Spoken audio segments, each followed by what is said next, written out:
आतंक परस्त पाकिस्तान की भारत के खिलाफ एक और खौफनाक साजिश का खुलासा हुआ है।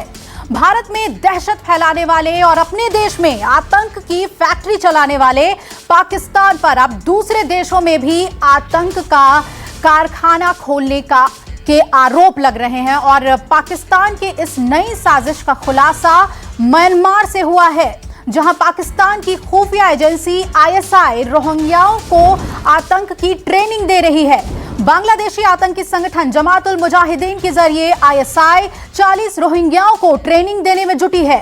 म्यांमार की सीमा से लगे बांग्लादेश के कॉक्स बाजार स्थित रोहिंग्या शरणार्थी शिविर में ये सभी आतंकी रहते हैं। खास बात यह कि ये सभी आतंकी रात में तो शरणार्थी शिविर में रहते हैं, लेकिन दिन होते ही ये सभी आतंकी कहीं गायब हो जाते हैं। पाकिस्तान की ये खौफनाक साजिश का खुलासा जर्मन समाचार एजेंसी DW की एक रिपोर्ट से हुआ है। बता दें कि ये JMB वही आतंकी संगठन है जिसने 2016 में ढाका के एक कॉफी शॉप पर हमला कर 22 लोगों की हत्या कर दी थी, जिसमें ज्यादातर विदेशी थे। और इसके अलावा अराकान रोहिंग्या सॉल्वेशन आर्मी को भी पाकिस्तान की ओर से मदद मिल रहा है। तो म्यांमार में आतंकी गुट तैयार कर रहा है आईएसआई। पाकिस्तान के सबसे बड़ी साजिश का खुलासा हुआ है म्यांमार में, जहां वो आतंकियों को ट्रेनिंग दे रहा है। तो पाकिस्तान किस तरह से भारत के खिलाफ आतंकी साजिश में जुटा है और म्यांमार का इस्तेमाल करते हुए उसने साजिश रचनी शुरू कर दी है और रोहिंग्या शरणार्थी शिविर को निशाना बनाया है। रात में जहां ये शरणार्थी बनकर रहते हैं, वहीं दिन में इनकी प्रॉपर ट्रेनिंग होती है आतंकी बनने के लिए।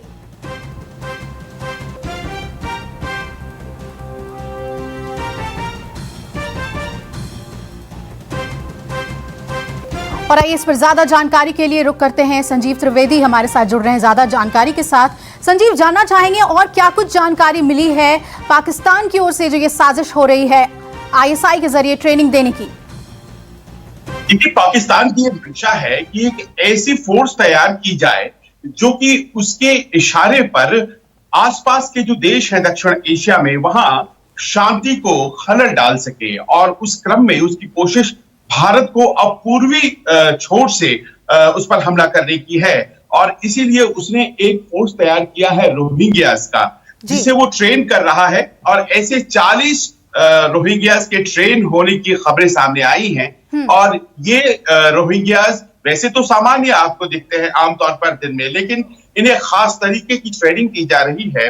और इस पूरे प्रकल्प में वो आंशिक रूप से सफल भी हुए हैं आईएसआई के लोग। उनकी कोशिश है कि बांग्लादेश को एक हब बना दिया जाए और फिर वहां से भारत के पूर्वी छोर पर हमला बोला जाए और इस तरह से वहां डिस्टर्बेंस क्रिएट किया जाए, जैसे उन्होंने उत्तर भारत में किया है। इतना ही नहीं, उनकी ये भी कोशिश है कि यहाँ जो रोहिंग्या ट्रेन किए जाए, इन्हें भारत के अलावा अफगानिस्तान में भी लड़ाया जाए। तो एक मशीनरी फोर्स को तैयार कर रहे हैं। और जैसे कि पाकिस्तान की हमेशा से आदत रही है, वो उन मुल्कों को हमेशा प्रॉक्सी वॉर के जरिए परेशान करता है, सीधे लड़ने की उसमें हिम्मत नहीं होती है। तो बांग्लादेश या म्यांमार इस तरह के वो पैड्स तैयार कर रहा है। अब इसमें देखना है कि क्या पाकिस्तान अकेला है, क्या आईएसआई की जो मंशा है केवल आईएसआई की मंशा है या फिर इसमें चीन का भी उसे साथ मिल रहा है।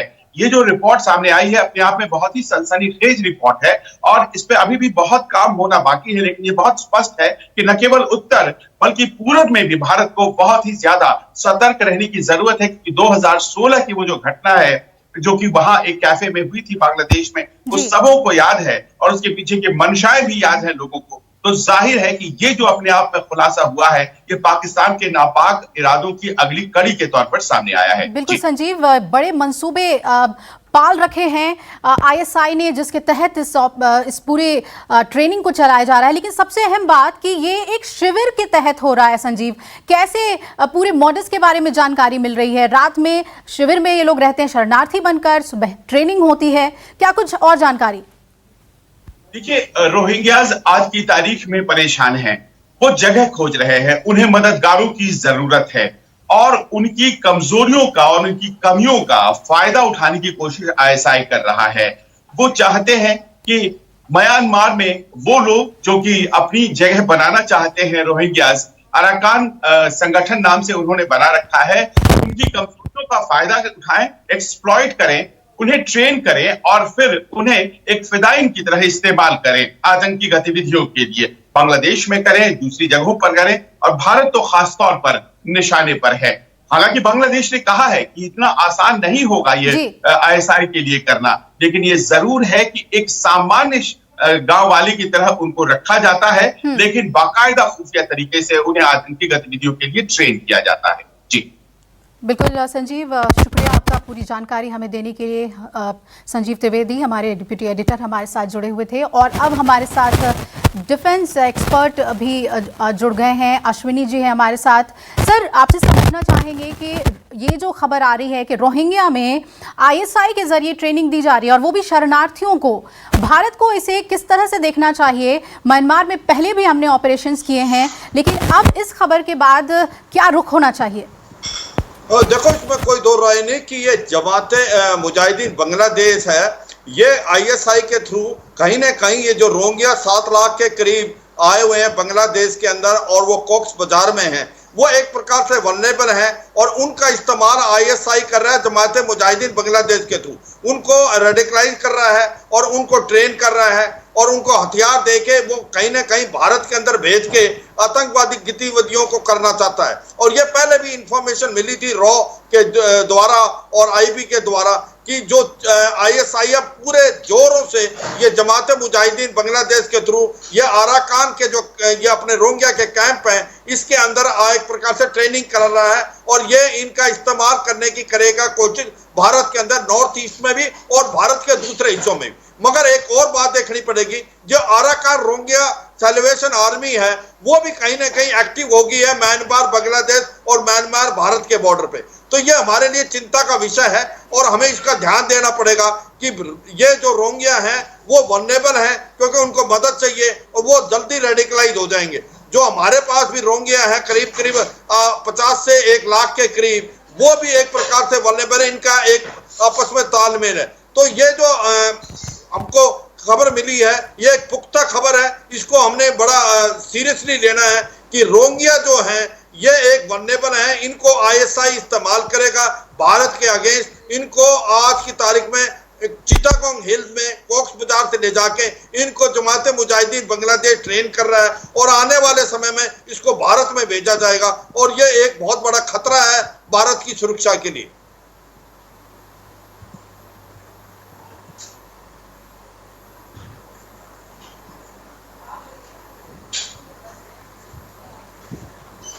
हेलो,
हिंदुस्तान किसी भी तरह से स्थिर ना हो पाए, और हिंदुस्तान के साथ साथ उसकी बांग्लादेश से भी बहुत नफरत है। तो रोहिंग्यों को अगर आतंकवादी ट्रेनिंग दी जा रही है और 40 रोहिंग्या आतंकवादी तैयार हो रहे हैं, तो इसका मतलब साफ है कि उसका निशाना पूर्वोत्तर राज्य, खासतौर से असम, बंगाल, बिहार और दिल्ली और जम्मू है। ये वो इलाके हैं जहां पर रोहिंग्या काफी तादाद में हैं। और एक अहम इलाका जो कि बहुत सुर्खियों में है आतंकवादी गतिविधियों के लिए, वो है केरला, जहां पर आईएस के आतंकवादियों की पकड़ हुई है। तो तो म्यांमार की सीमा से लगा है बांग्लादेश का कॉक्स बाजार और ये मान के चलिए कि आतंकियों को ट्रेनिंग दी जा रही है और भारत के खिलाफ दरअसल आतंक की फैक्ट्री खोलने के पीछे जोर शोर से पाकिस्तान लगा हुआ है। डिप्टी एडिटर संजीव हमारे साथ जुड़े हुए हैं और डिफेंस एक्सपर्ट अश्विनी जी भी हैं। जैसा कि संजीव आप बता रहे थे कि पाकिस्तान दरअसल एक प्रॉक्सी वॉर करना चाह रहा है और इस बार जो फोकस है वो पूरब की तरफ है। इसे हम किस तरह से देखें? म्यांमार में भारतीय सेना ने पहले भी ऑपरेशंस की हैं, उनके लिए चुनौतीपूर्ण होने वाला है ये सारी जो गतिविधियां वहां हो रही हैं। बिल्कुल, देखिए ये सारी जो गतिविधियां हैं इस बारे में हमारी खुफिया एजेंसीज पहले से ही जानती हैं। हालांकि ये सार्वजनिक अब हुई हैं, लेकिन रोहिंग्यास का इस्तेमाल करेगा आईएसआई और उस तरह से उसकी कोशिश होगी कि वो हमारे पूरब में भी अब वो गड़बड़ियां पैदा करे। ये बातें हमारी खुफिया एजेंसीज को काफी दिनों से पता चली हैं। कॉक्स बाजार का वो इलाका जो कि बॉर्डरिंग इलाका है म्यांमार और बांग्लादेश के बीच में, यही वो इलाका है जिसको कि केंद्र में रखा है आईएसआई ने। और आईएसआई जिस तरह से ट्रेनिंग देता है वो ब्रेन वॉश भी करता है और न केवल वो भारत के खिलाफ इन रोहिंग्यास का इस्तेमाल करना चाहता है बल्कि इन्हें हथियारों की ट्रेनिंग देकर के दूसरे हिस्सों में भी भेजना चाहता है। तो एक तरह से मर्सिनरीज क्रिएट की जा रही है, वहां पर फिलाइन क्रिएट किए जा रहे हैं और उनकी कोशिश है कि जहां जहां इनकी जरूरत पड़े, चाहे वो अफगानिस्तान में हो चाहे वो भारत में हो, और खासतौर पर इस इलाके से भारत में हमला करना आसान है। तो जहां एक तरफ जम्मू कश्मीर में उन्होंने डिस्टर्बेंस पैदा करी है और वहां अब वो फ्रस्ट्रेट हो रहे हैं क्योंकि भारत ने बड़ा माकूल जवाब दिया है।